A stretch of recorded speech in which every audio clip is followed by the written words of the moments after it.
За 13 дугаар бодлогын хувьд 1456 м улсыг 2-5-ын харьцаатай 2 хэсэгт хуваасан. За дараа нь урт хэсгийг нь 3-2-ын харьцаатай хуваасан. Тэгвэл 2 хуваалтын дараах урт хэсгийг олоорой гэсэн ийм бодлого байна. Тэгэхээр нийтдээ 1456 м улсыг болвол нийтдээ 7 хэсэгт хуваасан байх нь. Тэгэхээр энэ хэсэгт харгалзах уртын маань хэмжээ бол 208. Энэ бол 1 хэсэг. Гэтэл урт хэсгийг бид нар олох гэж байгаа учраас 208-ыг яг нь 5-аар үржүүлэх нь ингэх юм бол 10.4 энэ бол хамгийн ихний хуваалтын урт хэсэг байна гэсэн. За гэтэл урт хэсгийг мөн 2-3-ын харьцаатай хуваасан. Тэгэхээр 10.4-ийг 2-3-ын харьцаатай хуваана гэж нийтээ 5 хэсэгт хуваасан учраас буцаага 5 дуурах юм бол 208 болно. Энэ бол мөн 2 дахь хуваалтын маань 1 хэсэг гарч ирнэ.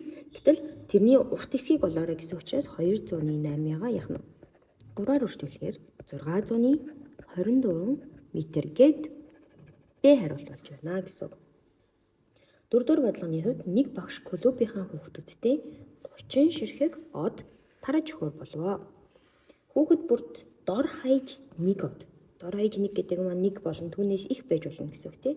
Гэхдээ хүүхэд бүр өөр тооны од авахар тараавал хамгийн дээд талтай хэдэн хүүхэд байх боломжтой вэ гэсэн.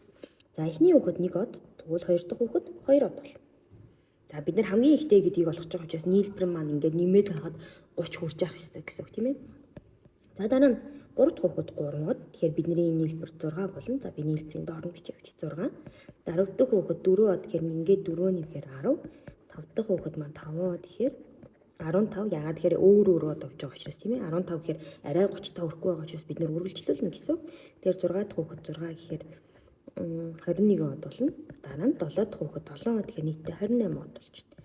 8 дахь хүүхэд 8 гэхээр энэ дээр нэмэхээр 36 болно. Гэтэл бид нарт нийтдээ 30 од байгаа учраас энэгээр таслагдана гэсэн. Тэгэхээр клубт маань хамгийн дээд алдаа 7 хүүхэд байх боломжтой гэсэн үг байна.